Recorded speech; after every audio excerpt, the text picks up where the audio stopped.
Independent Television, AIT, sharing the African experience.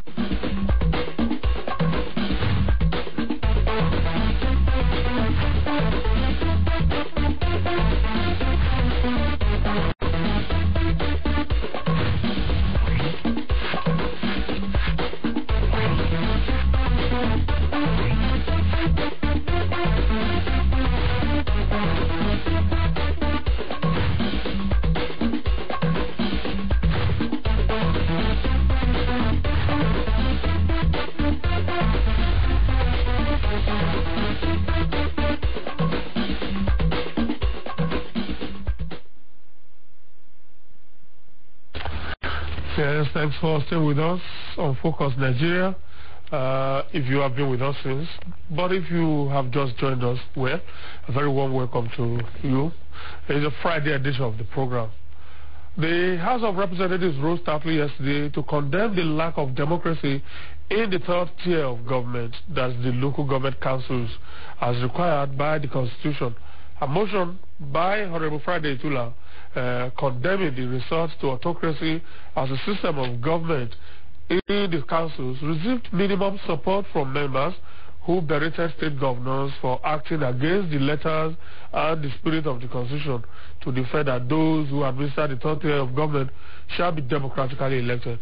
But those who witnessed the proceedings will easily tell you that the debate was emotional, and those opposed to the motion were probably more than those in support, but for the tyranny of the government, which came down heavily in favor of the motion.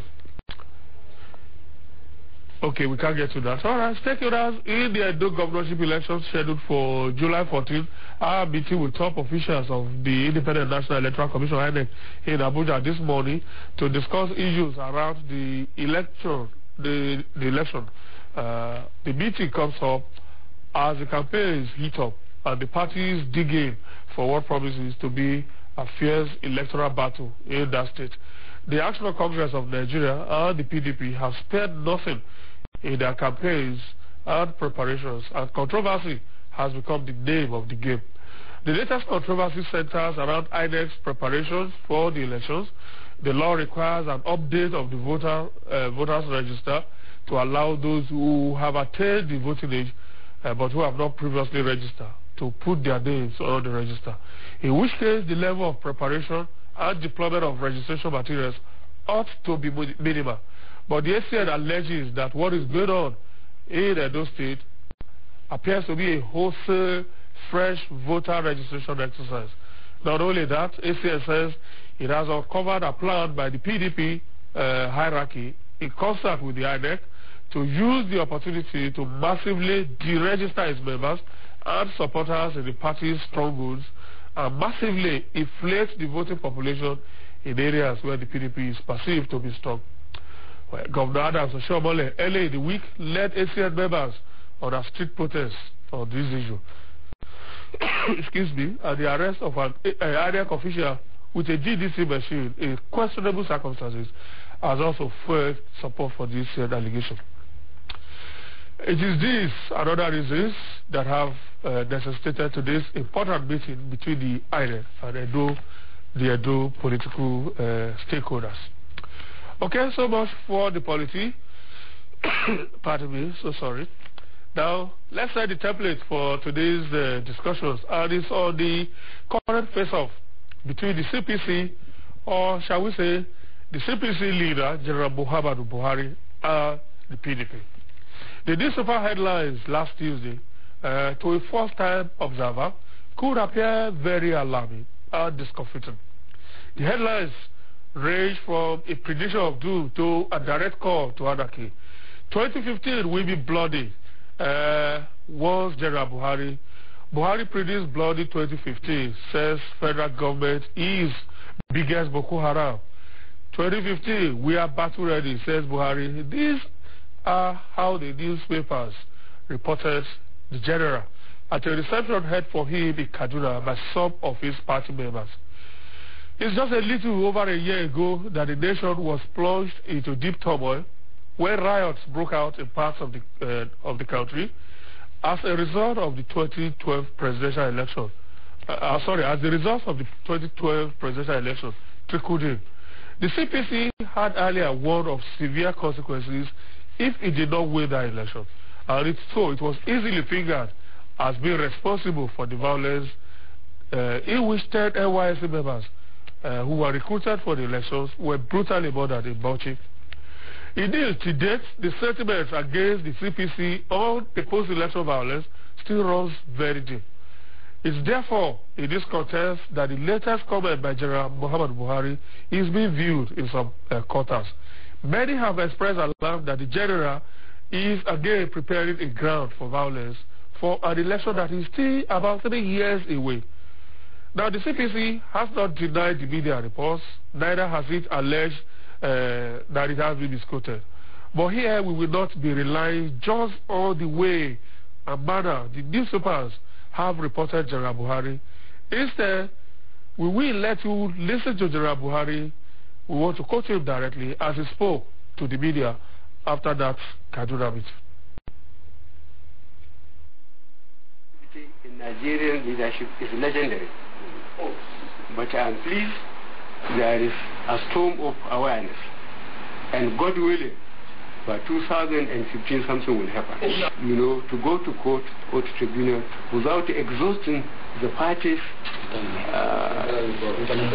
internal process.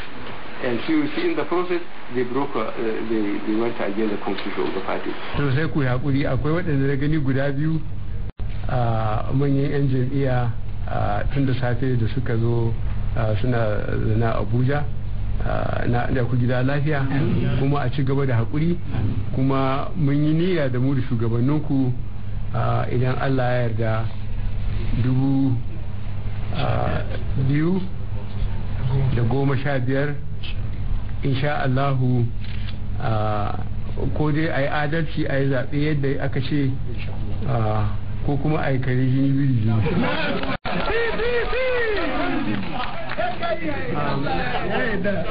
na yi magana da mutanen Kaduna kwanan nan saboda bayan abin da ya same mu har muka je kotun koli amma aka zo aka yi abin da aka yi a Kogi da Adamawa da Sokoto da kuma zaɓukan cika gurbi.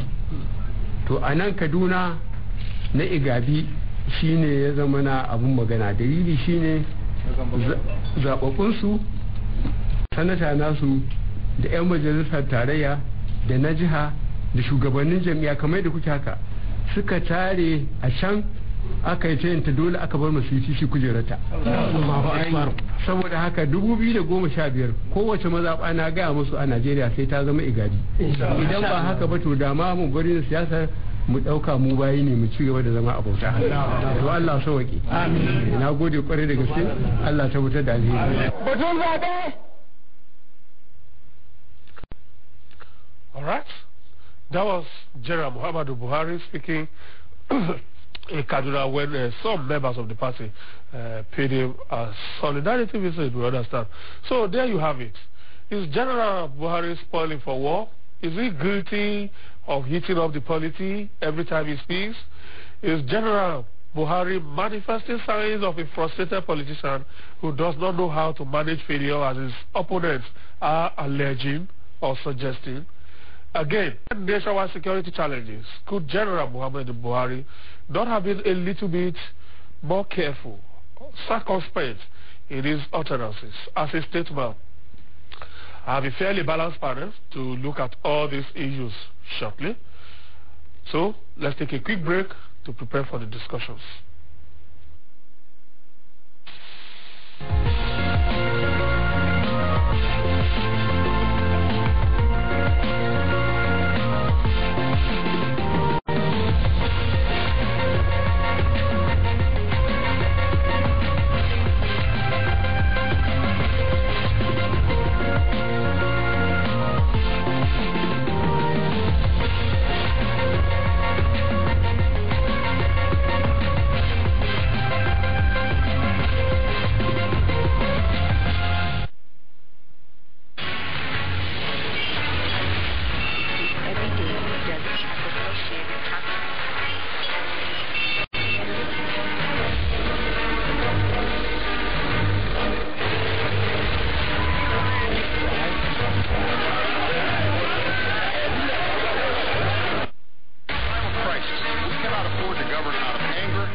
want a good Nigeria.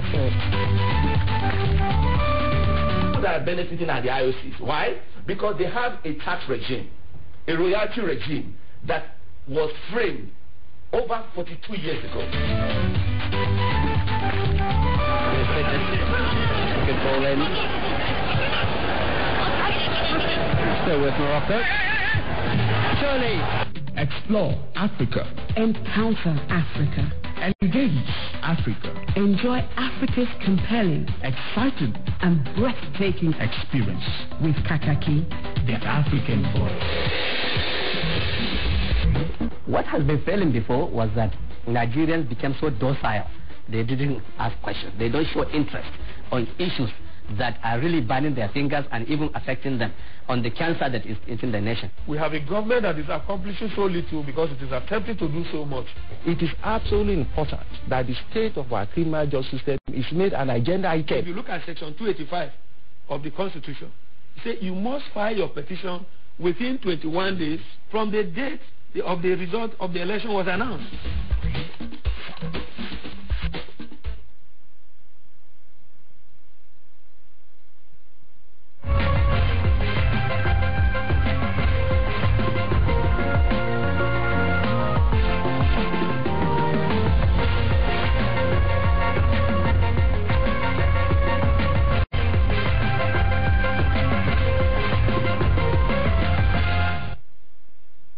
Right, so you're just joining us. Our discussions have started now. Joining me for discussions this Friday, let me quickly introduce the guest. Max Badite is here. This Friday, Max Badite is a public affairs analyst. He's joining us for discussions this morning. Max, good morning. Good morning. Honorable Bita Masi Garba is also joining us for discussions this morning.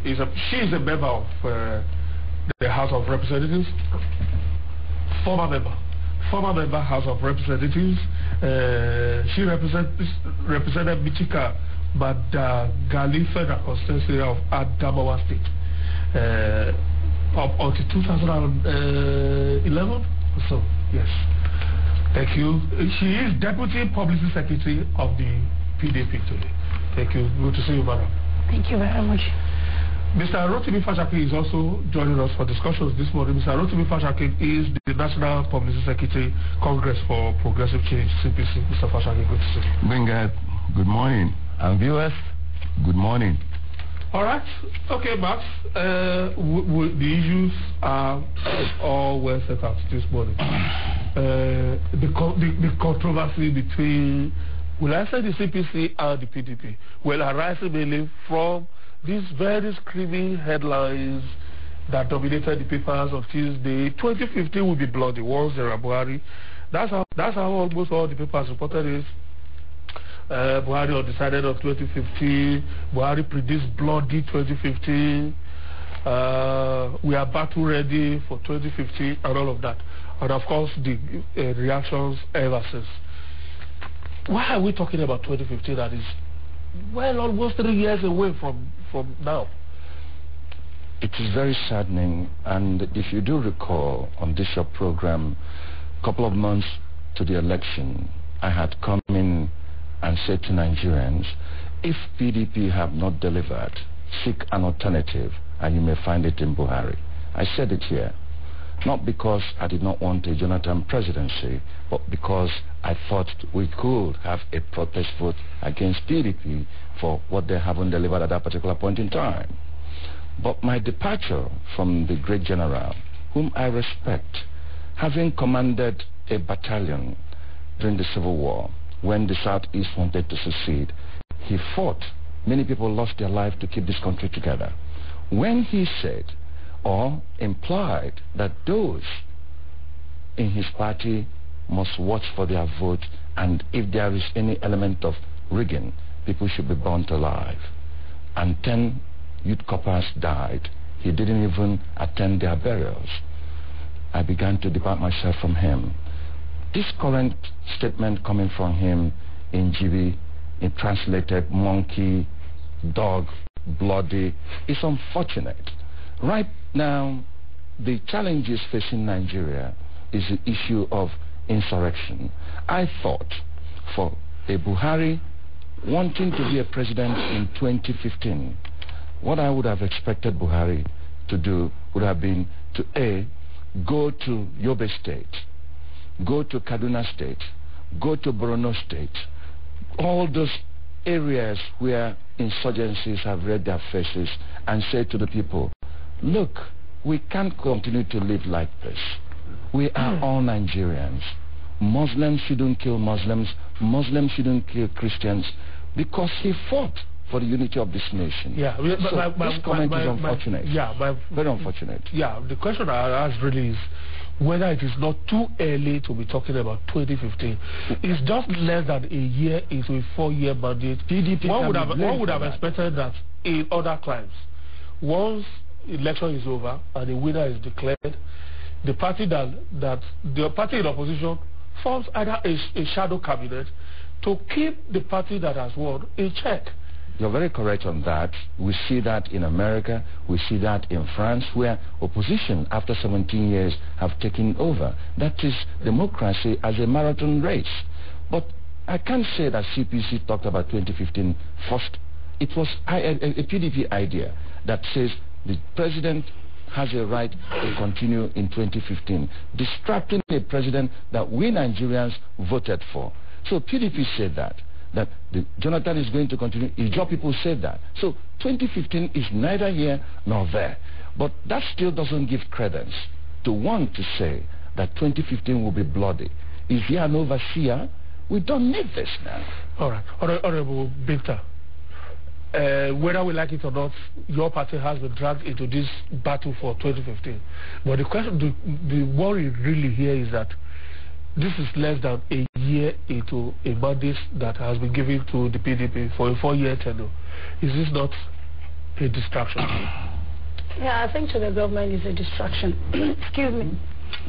Because an election, just like you rightly said, has been, it came and gone just a year ago. And I think every civilized and patriotic Nigerian should now give the government a chance for it to roll out its program that will be beneficiary to its citizens. For the issue, the panelists on my left side, that it was PDP that started. Someone took the PDP to court in trying to see what will be the face of the president come 2015. Yeah. And I think that was... Yeah, I remember that suit. On that the president will be qualified for 2015 and all of that. Exactly. The question now is that there are elder statements that some of us are looking onto us as how do I put it?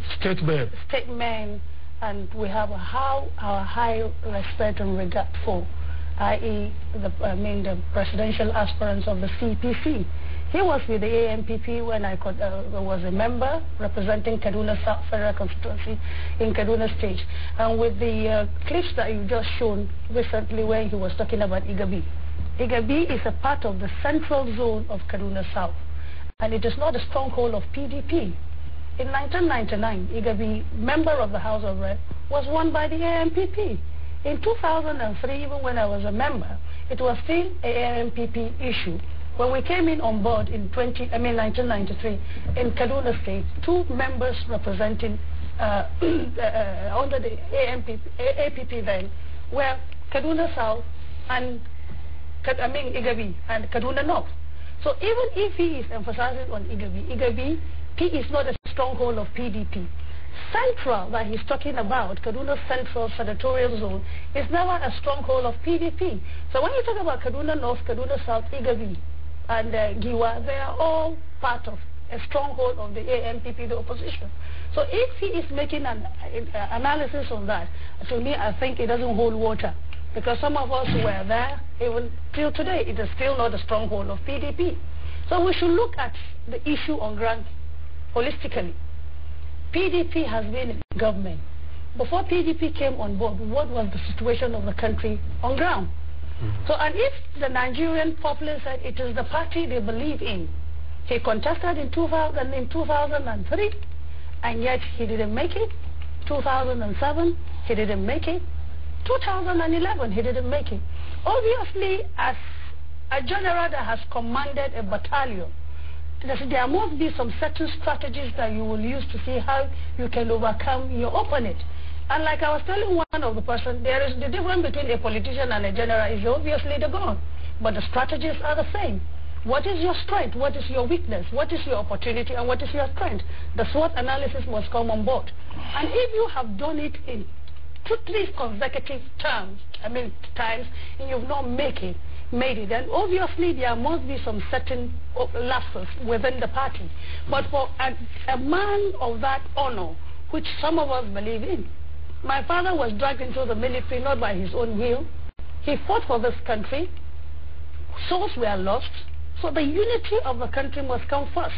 And that is what the Constitution of the Federal Republic says, that we the people, not I. So a singular person cannot take total control, excuse me, of the situation. Okay. But it must be a collective decision of Nigerians.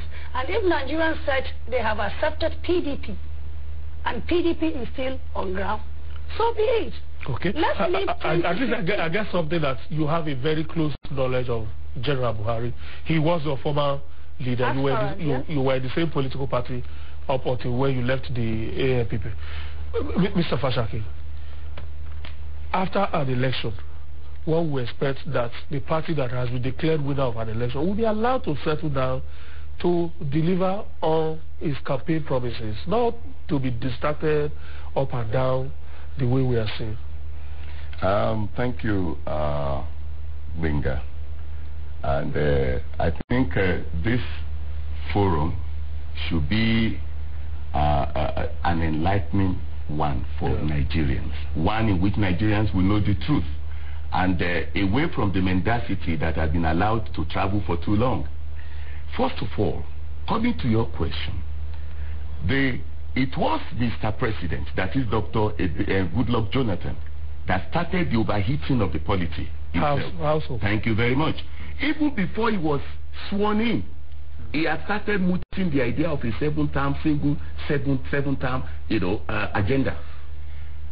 That in itself was enough evidence that he was the one that started the overheating of the polity. What has that got to do with 2015? Wait, let me tell you. That he was proposing a constitutional amendment where all executive offices will be for a single term of 7 years. What has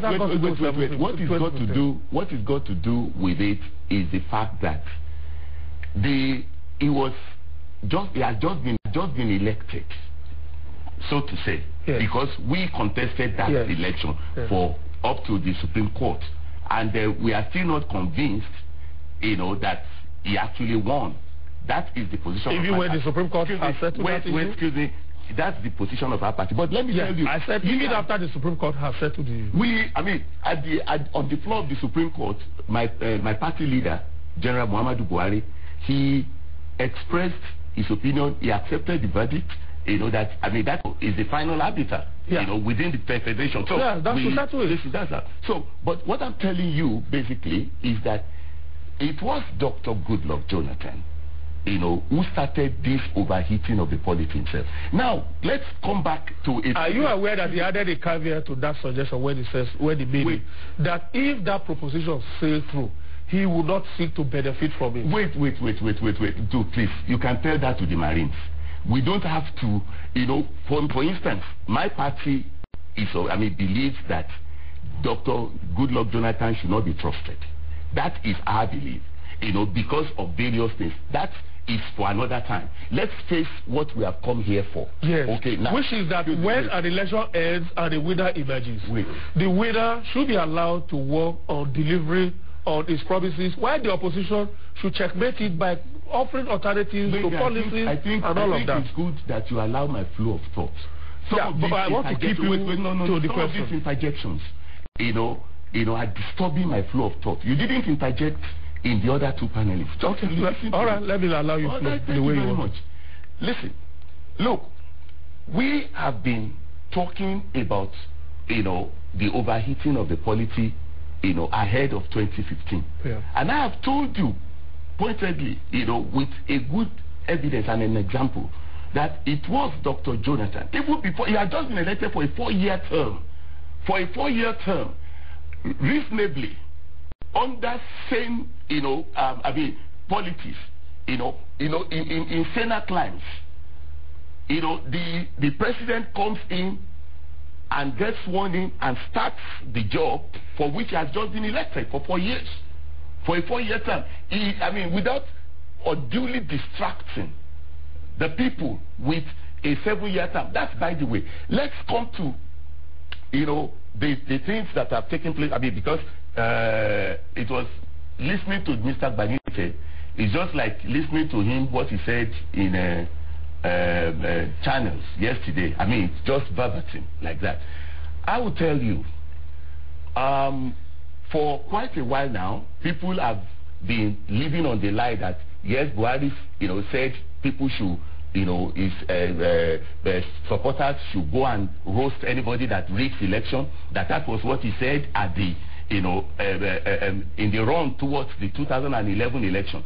And on that, Mr. Ruben Abati wrote a piece on April 22 in Guardian. Maybe it was from there everybody started running with that mendacity, and said that General Buhari said that General Buhari has sued him for defamation, for libel, and Mr. Abati evaded service. It was when we went to court and told the court to give us judgment that he started filing his own defense. Now, what the court asked him to produce the evidence is an unsubstantiated claim. What he has now resorted to doing is saying that CPC should produce that in Kaduna, General Buhari spoke in Fufude. General Buhari speaks Hausa. He later told the court that okay, the court should take. I'd hate to interject, but you are taking the matter out of focus. Look, the simple question I ask you is that in Senate crimes, to use your expression, when an election is conducted and the party is declared winner, the party is allowed to settle down and deliver on its promises, while the party in opposition keeps to that role of an opposition, checkmates the party, provides alternative suggestions on policy issues, and gives the other perspective on other issues. That's not what we have seen here. The first time that General Buhari will be speaking after the Supreme Court confirmed that he didn't win the election is these screaming headlines there, predicting bloody 2015. Thank you. I'm trying to bring a nexus. It has nothing to do with Abati and all those. Wait. I'm bringing a nexus because it has been a series of lies, processes, in which people have, unwittingly, tried to deceive the nation. It's all delusional, write-ups, and I believe at the epicenter of that gang-up is the presidency.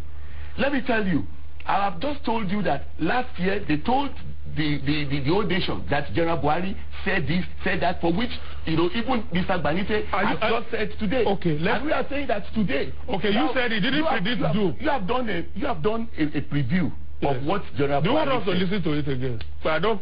No. I even have. The Hausa version. Okay. General Buhari. That's the Hausa version. No, General Buhari spoke in English. That's the Hausa version we played. He spoke in English, and then he spoke in Hausa. Yes. Fine. The English, in English, did you read, did you hear, did you, learn of anything? Are you denying that the way the newspapers have reported it, or the newspapers reported it correctly? It was obviously, slanted. All the newspapers slanted it? Listen, wait. He said, I don't speak Hausa, but Kale Guinea, Biri Guinea, Kale Guinea, Biri Guinea, was said. When Obasanjo, General Olusegun Obasanjo said ahead of 2007 election that this election will be a do or die. Yes. Do or die. Wait. Do or die is not bloody. It's different from. Wait. Bloody. Do you understand? Wait. You are lifting. You don't. Okay. There are two. Okay. There are two issues here. Yes. When General Buhari. When. All right. Okay. Do you speak Hausa? No. It was that's why. Listen to me. You need to. Please. You have to be a moderator. Mr. Benga, you have to be a moderator. Yes. You don't That's why we got some. That is why you have other this thing. Just allow this discussion to flow. But do you disagree with the translation of, because we played the Hausa the Hausa version of what Daily Trust yesterday gave a transcription of what General Buhari said. No, but we listened to him say it himself. Yes, you listened to it and you were putting on the scroll your own translation. Is the translation different from what he said? Look at what Daily Trust 2 has put. Mr. Fajaki, please. I don't. No, let's understand something. Don't let us be too combative about it. I'm not being combative. What I'm trying to ask is, yes, we decided not to use the English version. We use the Hausa version. Now, Kare Gini, Biri Gini, is it an idiom in Hausa or not? What is it? Are you Hausa? Listen. Can you please tell us what it is? If Yoruba tell you, you are a Yoruba man. If a Yoruba man tells you that, look, today, I'm at here, is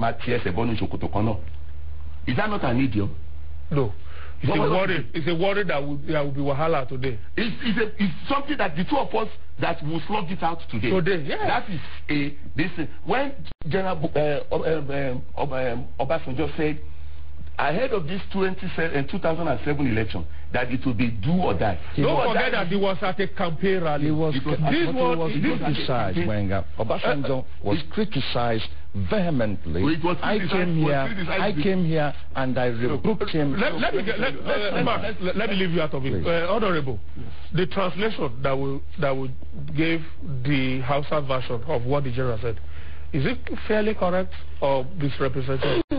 I think Karejini, Birijini, just like what my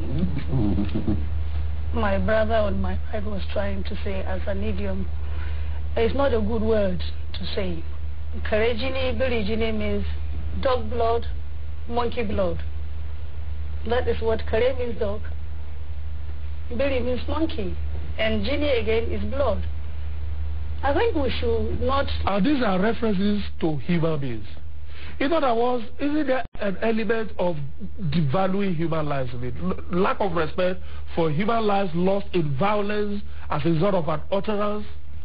Benga, you are wrong there. I am? Yes. When you use a metaphor, you know that it's a depiction, it's saying in essence that it is not going to be like before. You would understand the flow. He used Igabi.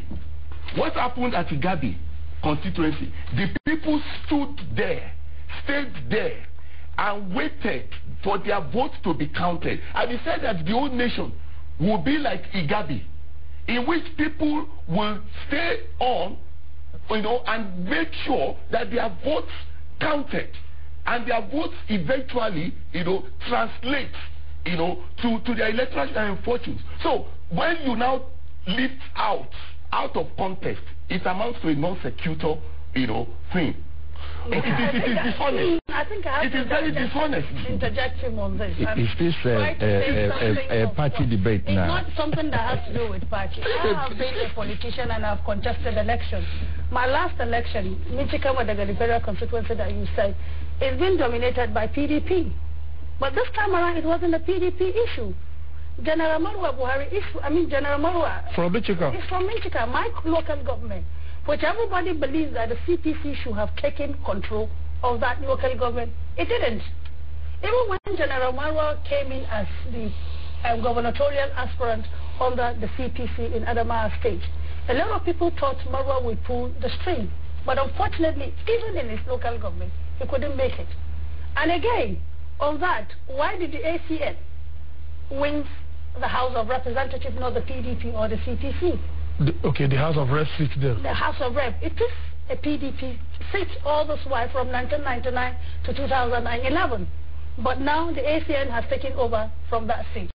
Why? Because religious sentiments were used aggressively. Minchika local government is 75% Christian dominated. But with Marwa coming on board, a lot of people believe that Marwa will make an impact, which it didn't. And when you talked about election, I saw election not once, not twice, and I can at least stand to talk on that. If you are an elected member or about to be elected, there are strategies that you used. And again, if you have worked hard for the benefit of your people, obviously they will give you a tap on the back. What we are saying is that there are elder statesmen that have served this nation, and some of us are believing in them. But utterances and comments should be watched because it can escalate violence. Particularly depending on the personalities that make such utterances. Let me say something. You have said so much. You made mention of... About General Buhari, you know, a lot of falsehood, untruths, half-truths have been peddled, you know, and have been given vim by the media. Okay, if you tell some... General Buhari, you know, look at a man. At each time, I'm not sure many people have even seen him at close range, at close quarters, and have interacted with him. General Buhari is one man who will not even, you know, is a shy general, and is not somebody who will utter any indecent language. He's a civil person. Look, somebody who lost election for 3 times. And at each of those 3 times, at each of those 3 times, there were disputes. People knew, look, in 2003, the CJN, the Chief Justice of the Federation, was looking for a kind of external cover to be able to do the right thing. In 2007, we knew how the Supreme Court justices were compromised. In 2011, I stood before 5 appeal court justices. We knew what happened, and that's something. For a man who went through all that, you know, and still had good words for this nation after the Supreme Court judgment. You see him, you know, you saw that he was advising the government on stemming corruption on the floor of the Supreme Court. Let's see whether you are right on this. We have some clips of the campaign for 2011. Go ahead and play it. Okay. Let's just see, because here part of the allegation had been that we are seeing a general that is whose utterances fall below par, fall below the expectation for an elder statesman, a man who, if he says something today, will calm down. Can I add a little bit to this? And you refer to General Obasanjo. When General Obasanjo made that statement, he was thoroughly berated home and abroad. We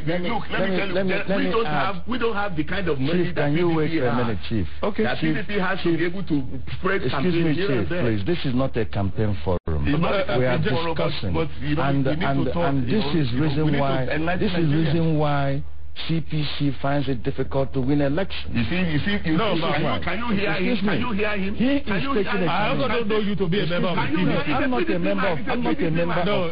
I'm not a politician. Look, I'm not a politician.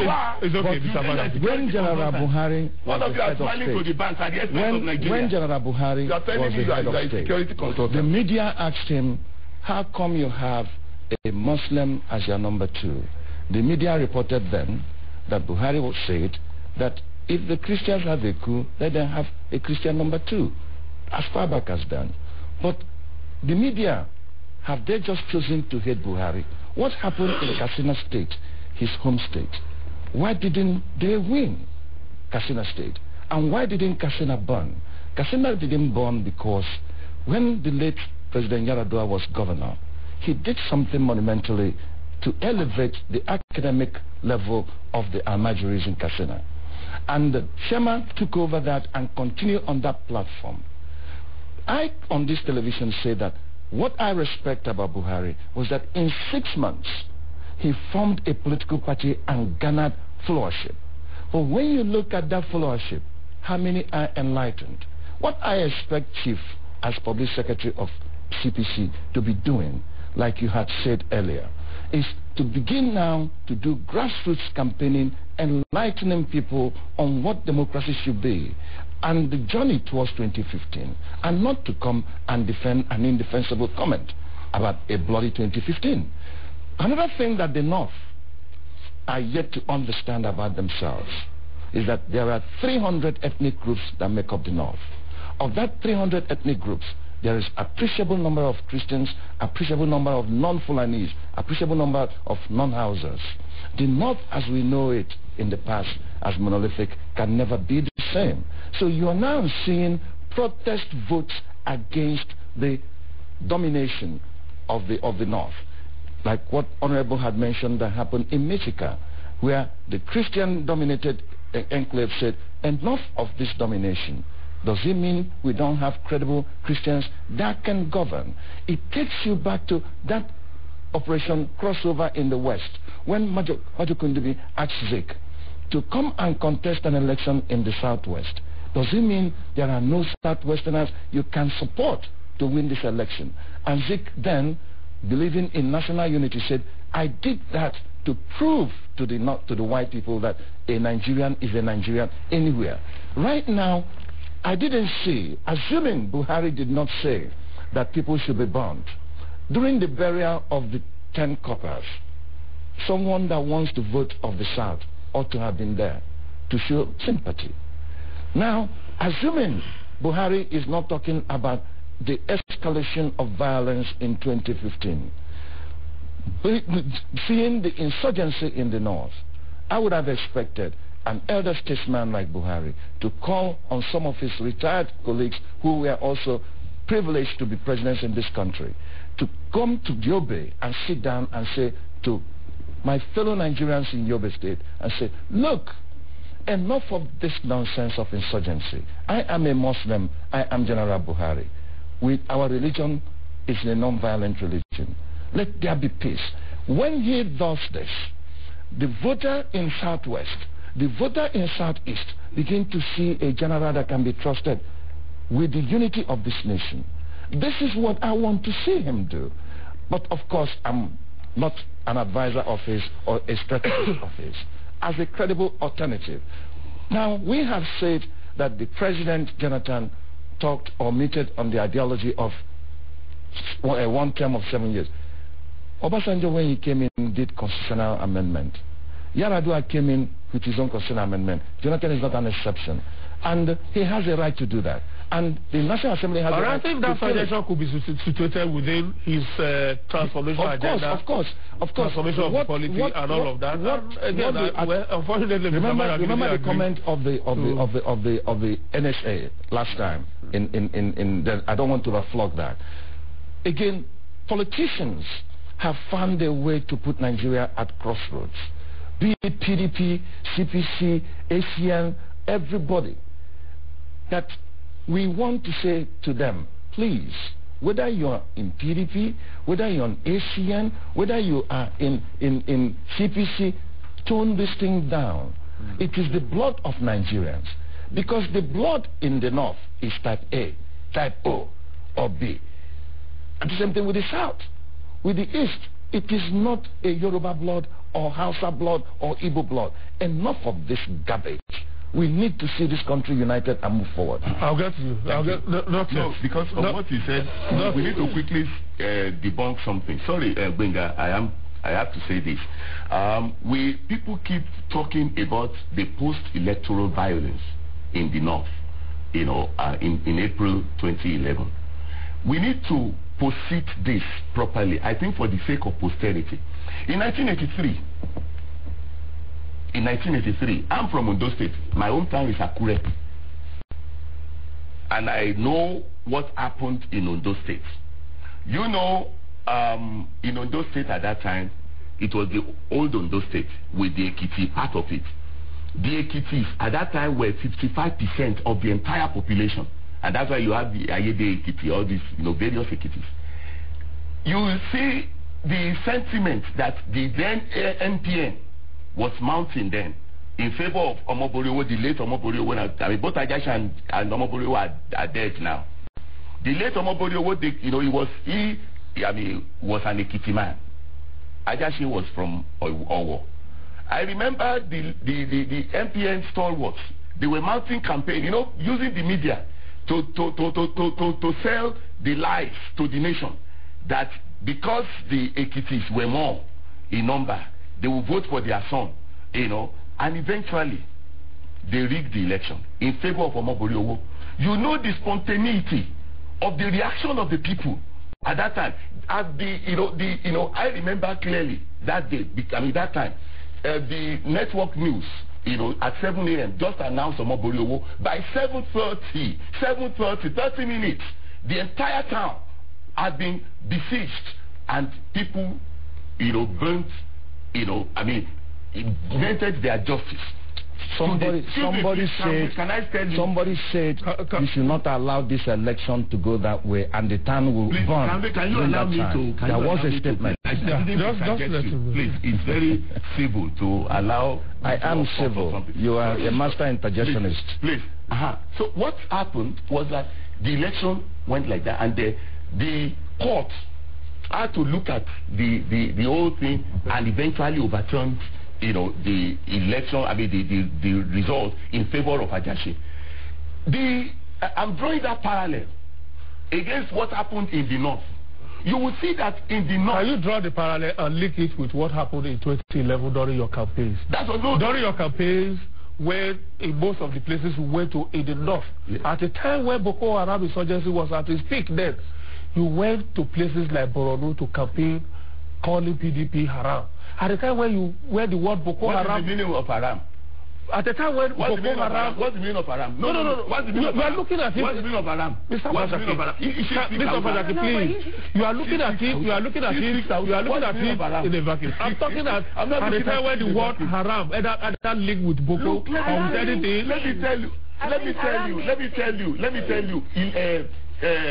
You didn't allow me to ask you the question. Politicians are like theater. Politics is like theatrics. You go out there, to sell yourself to the people, to tell the people to wow the people, including telling them that if we are not winners of this election, don't take the result. I think we cannot say that. Play that tape. My dear, that we said if we don't win the election, that don't take the election. We need to put in the honorable. Let's just listen to something. No, can we focus on? But what I actually was before the election of 2011. Let's be sincere to ourselves. We are all Nigerians, and if we don't have a Nigerian today, we will be fugitives and refugees, which God forbid. Issues have been said about the north. General Buhari got mass vote from the north, but not all north. Adamawa State is a northern state. But the impact of the CPC in Adamawa State is minimal. That's one. Number two, can CPC be sincere that the 36 states of the Federation she went and campaigned vigorously?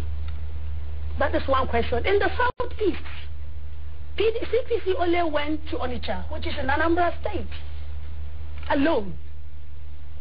PDP went from every nook and cranny of the state to campaign. That is one. Secondly, the wife of the president campaigned on the parallel line. And this thing went down, trickled down even to the ward level.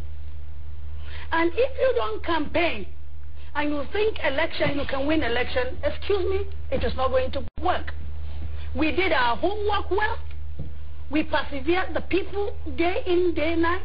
We came out with what we call door to door, neighbor to neighbor. It trickles down to the unit. Don't forget the costs. It doesn't matter all the cost. It doesn't matter. No, you people ripped the nation off. In all honesty, you took our money for campaign, but you succeeded. You succeeded. Let's remain focused. Can you allow her to finish? Let me say something. Even the ACN concentrated on a particular geopolitical zone. The CPC concentrated on a particular geopolitical zone. The PDP did not concentrate on one particular zone. They concentrated in all the entirety of this country. And now everybody is looking at the PDP as a rigger. Excuse me. Even in your own house, if you don't pay your child a tuition fee, obviously he might not get the good education you want.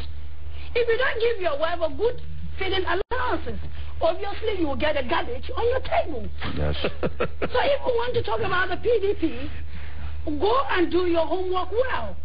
Don't say there's going to be a bloodshed. I don't want that. I have given myself. That's what I wanted to point out. That even during the campaigns, your party's campaign slogan tended to be towards violence, calling people out to violence. To finish what I want to say, sorry. I am a citizen of Adamawa State, born and brought up in Kaduna State. I had all my educational whatever in Kaduna. You're a citizen of Nigeria, an indigenous of Adamawa. No. Adamawa is not a sovereignty. Of Adamawa State. That was what I said. Can you let Honorable be, please? I'm an indigent of Adamawa State. Thank you. Obviously, Adamawa is part of a Nigeria. Yeah. So I'm a Nigerian citizen. Thank you. That's what I wanted to say. As an Adamawa State, Adamawa is part of Nigeria. Yeah. Born and brought up in Kaduna. My father resided in Kaduna way back in the 30s. But I was elected in Kaduna South twice under AMPP. It's not a stronghold of PDP. Let the ACN and the CPC get the thing well. I now left to Adamawa State. Went to a stronghold of PDP, which I went. But this time around, I didn't make it. So now are you not trying to say that if indeed PDP is a rigger, I will have rigged myself out to come back to the house. So if you have contested vigorously, we shouldn't look at an area. He is a publicity of a party, CPC. What was the vote from Ondo State for CPC? Actually, the violence that occurred, why didn't it happen in the southern part of Nigeria? Why must it be in the northern part of Nigeria? And indeed, if the citizens of Nigeria believe in the man, the flag bearer of CPC, you must have done your homework well. We all went to school. That's what we call SWOT analysis. Your weakness, your strength, your opportunity, your threat. Have they worked on that? Honorable, let's spend the last 2 minutes that we have left. Now, I want to sorry, please. The fact that don't respond to anything. Let me just set the tone for the last 2 minutes. All right. Which is that General Buhari is one Nigerian, one leader that a whole lot of Nigerians, both young and old, look up to, in terms of respect, that when he was head of state, he did this. When he was not head of state, he was put in charge of a particular assignment, he delivered. So a lot of people hold him in very high regard, that if there's a national problem and he opens his mouth and he says this, it will achieve a lot. For example, on this Boko Haram insurgency, I can say that we've not had the voice of General Buhari speak forcefully against it. And a lot of Nigerians believe that if people like him just tell the boys that this is what we want, it will happen. Yes. Rather than this kind of bloody thing. Thank you very much. Now, you are saying General Buhari did not speak on Boko Haram. What about what he when he spoke of Boko Haram, he said PDP is Boko Haram. Yes. Federal government is Boko Haram. Now, that's not the kind of thing I'm talking about. Did that statement emanate from General Buhari? The president himself in January 2012, he said that Boko Haram had infiltrated his own party. Ndume was arrested in February 2012. In March 2012, Ndume said that the VP Sambo, Namadi Sambo, knew all his activities. He swore to an affidavit that Namadi Sambo knew all his activities about Boko Haram. In April 2012... Are these the reasons why General Buhari cannot preach peace? Now, let me tell you. Excuse me. Let me tell you. We need to understand clearly where, the various variants, of Boko Haram. And that is exactly what we need enlightenment. Yes. It is possible that people have been told... Are those enough reasons why the general cannot preach peace? General is preaching peace. Okay. With all due respect, with all due respect, what we need to understand clearly, if there is a lie traveling for too long, it is also the duty of elder statesmen to tell the nation this is the truth. All right, I will stop you there. Thank you. Honorable, your last comments. 10 seconds, please. Well, what we're trying to say is that if you want to win election, go and do your homework well. All right. 10 seconds? With all due respect, yeah, we're talking about General Buhari has condemned bombing whenever it happens, with all due respect. But I want to see him do more. I want to see the northern governors stop going to Kaduna and sit and talk about rhetorics. I want to see you go to Yobe, go to Borno, go to Bauchi. These are my brothers in the north. And go there and say, enough of this. How do we move forward? That enables you to establish initial contact with the face of Boko Haram so that we can begin to negotiate this thing. Boko Haram may have been a northern issue. It is eating the fabric of the nation. And Buhari, please, next time, look before you leap. Let me just say that this is a slip of teeth. This is a slip of teeth and not a slip of tongue. His comment on 2015. So let him be very careful next time, because we are watching him. All right, thank you. Good enough. All right, for the past 55 minutes, we'll be discussing this face-off between General Muhammadu Buhari and the government. Of course, it has to do with comments credited to him, which border on some, call to violence. At least we've had all the advices from there. Thank you so very much for investing your time with us. Thank you so very much. Max Gadite has joined us for discussions this morning. We are immensely grateful. Thank you. Honorable Binta Abbas Garba has also joined us. She is the Deputy Publicity Secretary of the PDP, former member of the House of Representatives. Thank you so very much. We appreciate your time. And of course, Mr. Rotimi Fashaki, National Publicity Secretary of the CPC. Thank you so very much. We appreciate your time today. We also thank you for investing your time with us. We look forward to having you with us from Monday. Do enjoy the weekend. Do stay out of trouble so that our paths can cross. My name is Benga Arulema. I'll see you on Monday.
Of the mandate for any academic staff. Research is very critical, and NUC also has a way of motivating them. The countries that have developed fastest are the ones that have invested heavily on research and innovation. The Commission hereby invites the industry to come on board and buy into the research results.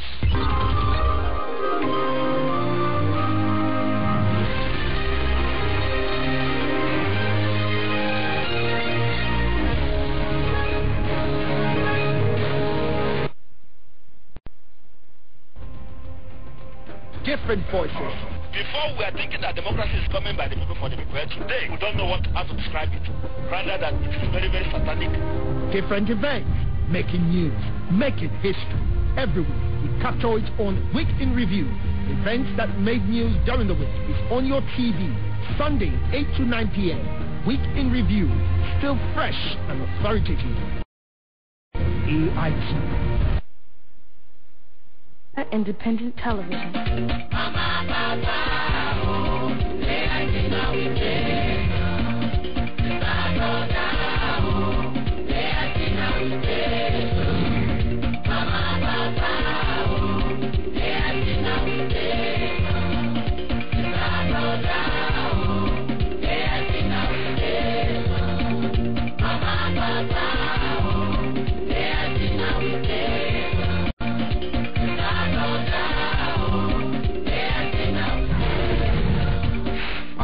Independent television. AIT, sharing the African experience.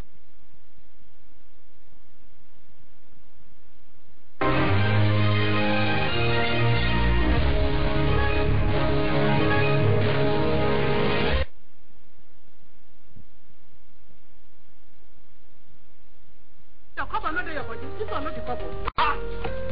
Oh, well, see, baby, it's not my money.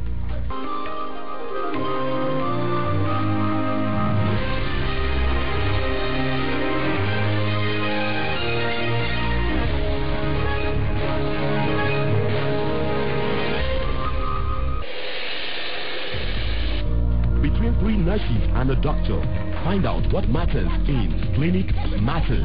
And I wonder what someone like you is doing with such a noble profession where so much courtesy is required. Can you attend to this woman? Because the nurse who has the pilot just gone into prepare to test her temperature. No plan to tell his wife until the other lady delivers. It's not heartless. Is this our business if your husband impregnates another woman? The only problem I have is with people making silly and grave mistakes, especially in marriage. You are a nurse and not a marriage counselor. A jealous man that doesn't like sharing some of my personal effects with anybody. Women are not regarded as personal effects. Flirting time is over. Enemy of progress. If my husband comes and says, make her no work, I go quickly fine.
Welcome to the program. This is the Money Show, reaching you live from Abuja, the nation's capital.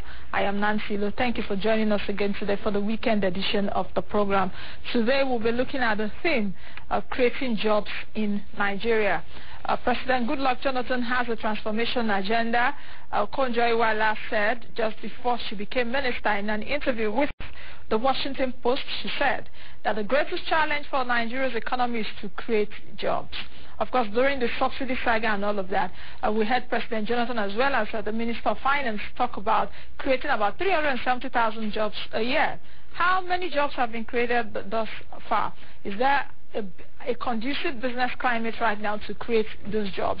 And if those jobs have gradually been created, what sectors of the economy are they being created right now? So that's the topic of discussion this Friday, creating jobs in Nigeria, and we will start with that in a moment. But before that, I just want to tell you this Friday that Dr. Ngozi Okonjo-Iweala, who is the Minister of Finance and the Coordinating Minister for the Economy, has expressed concern over the daily declining crude oil sales in the country. In the month of April, oil production decline was at 17%, and the decline was attributed to oil theft and smuggling. The daily decline output has the tendency of reducing the accrued revenue to the country. She also disclosed that Nigeria is not broke, as insinuated in some quarters. We've also seen the Director General of the Budget Office of the Federation, Dr. Bright Oko, will come forward to say that Nigeria isn't broke. However, it was maintained that Nigeria is liquid and Nigeria possesses many assets. The minister solicited the assistance of the Committee on Finance of the House of Representatives in ensuring the speedy passage of a bill on external borrowing plan to enable the government to borrow $7.9 billion for 2012 fiscal year. Nigeria is seeking the loan from the World Bank, the African Development Bank, Islamic Development Bank, Indian Lines of Credit, as well as the Exim Bank of China. All right, let's quickly take a look at the market numbers before we move into our discussion proper. Let's start with the Nigerian Stock Exchange. That is one market that has witnessed turvy movement in the last how many years? But the Nigerian Stock Exchange Broad Index is still at the 22,000 point level. It came into that level about a month ago, if I'm not mistaken. But yesterday we saw the market close downside just marginally. If you say flattish close of 0.03%. The market cap finished at about 7.18 trillion naira, while the volume of shares traded closed at 563.80 million ordinary shares, and that was at a value of 2.76 billion naira. Looking at number of transactions for Thursday, 3,738. Let's take a look at the advances for Thursday. The advances include NASCON was upside by a maximum 5% to 630, Dangote Flour at 729, RT Briscoe 130, Ikeja Hotels 115, Stanbic IBTC PLC 659, appreciated by 4.77%. While we also saw the laggards such as IHS was down 4.68%. Nimes Pharmaceuticals trading close to a nominal value. It's depreciated by 4.62% on Thursday to close at 62 kobo. Fixing Healthcare trading less than 1 naira. Continental Reinsurance at about 73 kobo, down 3.95%. Let's move over to our other African markets now. The Accra Bourse is still wilting, 12 basis points in the red. The Nairobi Securities Exchange top 20 stocks, that index measures the performances of the stocks listed in the top 20. That's the top 20 companies listed on the Kenyan Bourse, 3,677.81. The South African market, that's the GSE, that's the flag of South Africa, the 3,538.92, down 0.75%. All right, let's take a look at U.S. stocks very quickly. Wall Street witnessed a very sharp downside on Thursday. We saw Dow Jones Industrial Average shedding about 1.24%, Nasdaq 2.1%, S&P 500 1.5%. What is happening in Europe is weighing on global markets as we speak. Analysts are saying that Greece may just exit the Eurozone, and that is weighing on Europe. I told you yesterday that the European Central Bank says that it will not lend anymore to Greek banks, and the option right now left for Greek banks is to move over to the Greece Central Bank.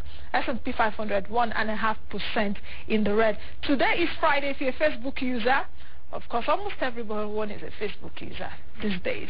About 900 million people in the world are subscribed to Facebook. Facebook will be listed on NASDAQ today. If the price goes for $41 a share, Facebook's IPO will be the biggest so far in U.S. history. Don't forget that Facebook was founded by Mark Zuckerberg, who became 28 years old. Was it last week? Okay, this month.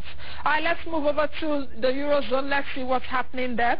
Mixed trading. The Zutro-DAX in Frankfurt, 70 basis points in the red. Paris CAC 40 also in the red. It's actually a red board as you see right now. Let's move over to Zurich FMI.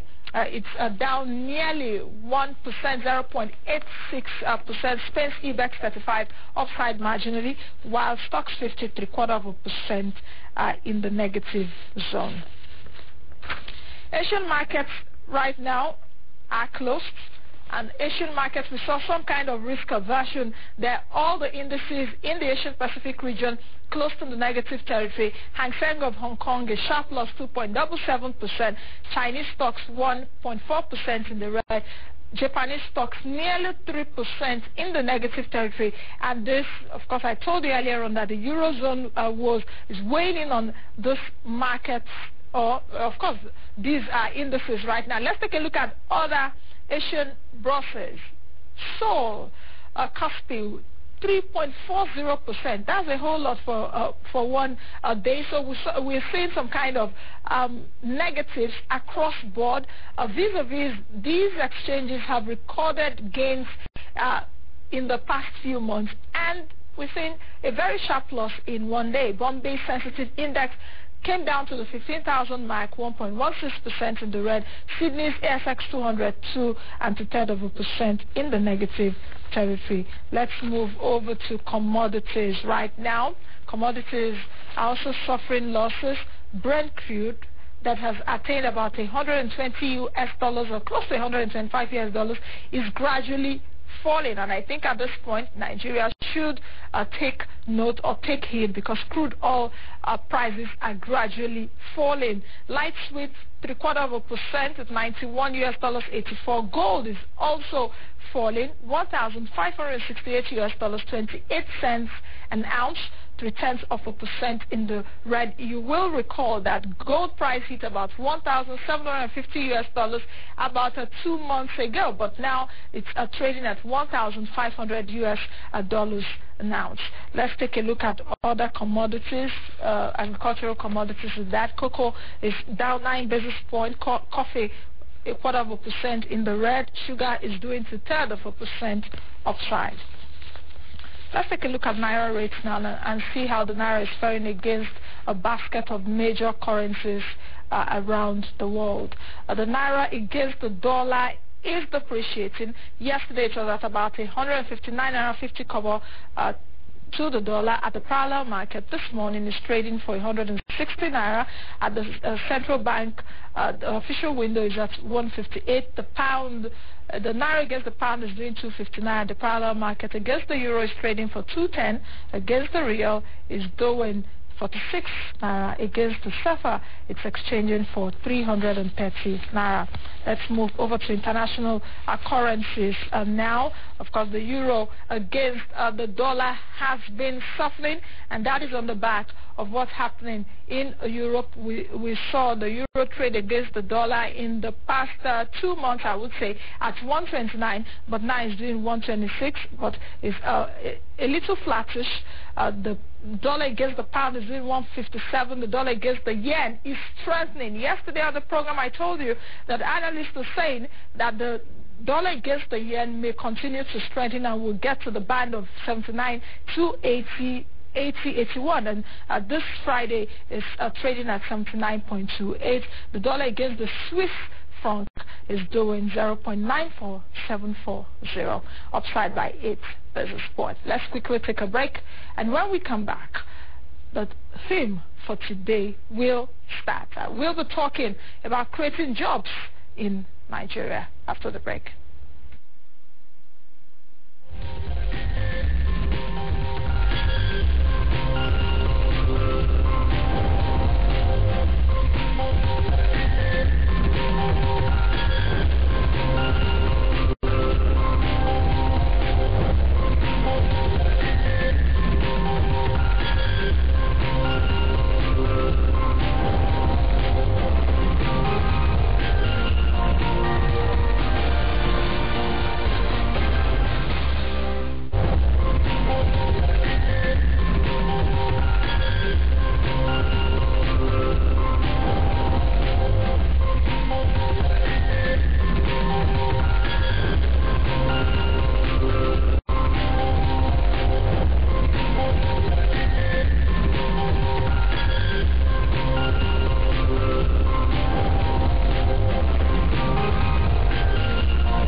right, welcome back. In case you're just joining us, this is the Money Show coming to you live from Abuja on African Independent Television, AIT.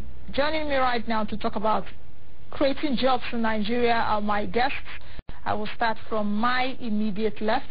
He is Marvin Yubana, African rapper at the World Assembly of Youth. Marvin, good morning and good to see you. Thank you very much, and good day, viewers. Welcome to the program. Close to him is a lady, so I'm not alone today. Ekaite Umo is the Managing Director at Business Support Microfinance Bank. Madam Umo, welcome again to the show. Thank you. It's been quite a while, though. Yeah. I remember the last time you were here, we talked about poverty in Nigeria, and we're talking about creating jobs in Nigeria, but some are related anyway. Yeah. Welcome to the program. Thank you very much. I think we just have to get started.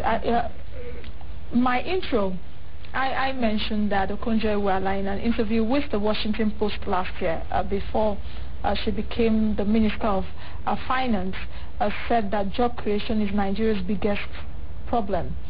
There is no doubt now that the government has recognized that problem, isn't it? The government has recognized that there's massive unemployment in the country, that we need to get our youth working.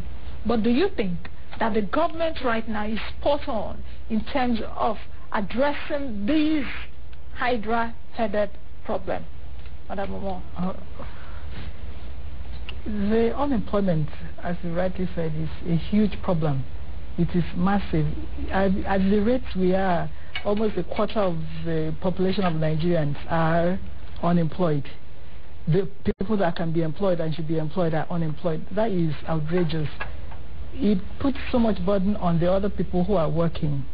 And I'm sure because of the extent, the government has realized it. And even the government, I think, hasn't done enough, but we also must recognize when they have made efforts. For instance, the UWIN project they started last year, I hope they sustain it. And for the first time, I saw that it was very, very clear. It was based on merit, because I know a lot of people who got their awards, and they're in the process of getting the grants and all of that. If that without knowing people? No. Nobody knew anybody, because I was involved in the process also. I also provided the training content, because one thing they did right was to have these people who are going to get the grants go through capacity building, because part of the problems we have is you can give someone money to start a business. If the person is not trained, doesn't know how to handle funds, doesn't even know how to handle human resources, the funds could just dwindle and go down the drain. But they took time to have these people go through training, and I was involved, of course, as I said, with providing the accounting content for one of the batches that did the training. And I saw that almost everybody there I spoke to didn't know anybody. You wouldn't even know who the panel of judges that selected these people were, because it was very, very well done based on merit. I can say that because I checked it out and I found that it was strictly based on merit. So that's what happened for that. And I hope that other agencies continue. I must also comment that there's a newspaper house in Abuja who started something like that. I hope that they bring it bigger, and and other people. It doesn't have to be 10 million maximum as government has done. As I told you, the microfinance bank I run, you won't believe what 30,000 naira has done to some people's businesses. So even saying you want to give people 1 million naira each is even too much. If it goes through the proper channels, 20,000 naira, 50,000 naira is a lot. The unemployment problem is too much, is killing us, is causing the social unrest, is causing so many problems. It has affected our values. I don't know if it's our values that affected unemployment. They're all related. The unemployment is terrible, but people are doing some things. A lot of Nigerians, even on their own, are beginning to do some things. That's why you see a lot of people have come up with NGOs, foundations. We have a few of them in Lagos where they train for almost free, because they know this problem affects everybody. If you don't train and you have people walking around not having jobs, and your children are well trained doing the jobs, they will attack your children. So you have to make sure that everybody has a job. Nobody's hungry, because if they're hungry, they come after your children who is well fed. Okay. Yes. Let me come to Marvin. Have you seen a positive change in the job market? We're gradually approaching 1 year of President Goodluck Jonathan. I think when he was the acting president and he presented, was it the 2011 budget? I can't remember right now. The theme of the budget always has job creation. I think to the 2012 budget to also have job creation, fiscal consolidation, and inclusive growth or whatever. But you would know the direction Mr. President is going, that he is willing to create jobs or to create an enabling environment, however you look at it, for the teeming populace. Do you think that the job market, there's been a positive change in the job market? Well, for government, I think that's for the federal government, they have taken a step. And you know, the component of Nigeria, you have the states, you have the local government, and the federal government. So if the federal government has taken a step, like she mentioned, the UN, which is highly commendable, no matter how small it is. And you know, in terms of agriculture, because we've always said that agriculture could provide jobs for young people. Now, if the federal government, you look at the budget, how much did they budget for agriculture? And this agriculture, they're talking about how many international companies or big-time agricultural companies are being brought into Nigeria for food processing. Because you see, the problems we have with our farmers is that they just farm for consumption and for petty trade. But if you encourage them by having a processing plant and a preservation plant and a company or a government that is ready to buy off these products from them, then a lot of more people will go into agriculture and more people will be employed. Now, having said that, back to your question of if the market has improved, I don't think so. Practically speaking, I don't think so. Because if a state government does not generate more SMEs in that state, that small, medium-scale businesses like Chirot Bank, if they don't encourage it, then you're bound to have unemployment.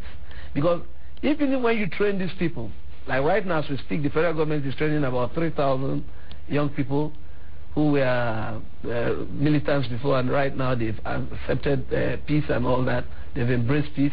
They train them in different skills. How do they get the jobs at the end of this training? So there must be the enabling environment for businesses, small SMEs to grow. And how can they grow? When they encourage agricultural growth by industrializing agriculture. And government can do that. They can partner. They could, in terms of subvention, to those companies that are willing to go into that sector. In terms of grants, to those big companies that are willing to go into that sector. Do you share his idea in terms of grant, or probably do like have like a tax holiday or something? I know that this is obtainable, if not in the U.S., if I'm not mistaken, whereby say, okay, fine, companies that are actively employing people do have some kind of incentives. And let me not put it tax holiday or whatever it is. Have some incentives to be able to employ more people to work. Do you share his opinion? Yes, I do. I do, because if you look at a lot of the other economies that have developed, they did these kinds of things at the beginning just to encourage people to come into their economies. I remember that when President Jonathan came into office, all his ministers and I think aides were given a book from third world to first. And we saw them brandishing that book on TV. I think we should ask them how many of them have read it. That's what I was going to ask. President Jonathan should do an assessment. Yeah, how many of them, because if you've read that book as a leader in even if you're a leader of a small organization, if you've read that book, it will give you ideas. And then just imagine leaders of a country reading the book, and this is something someone has done. He's made his mistakes. So you just take out the mistakes and take the good things that they've done and implement them in Nigeria. I mean, we have different cultures. Theirs is Asia, this is Africa. But most of the things, I mean, I've read the book twice. Most of the things are similar, and they're very basic things.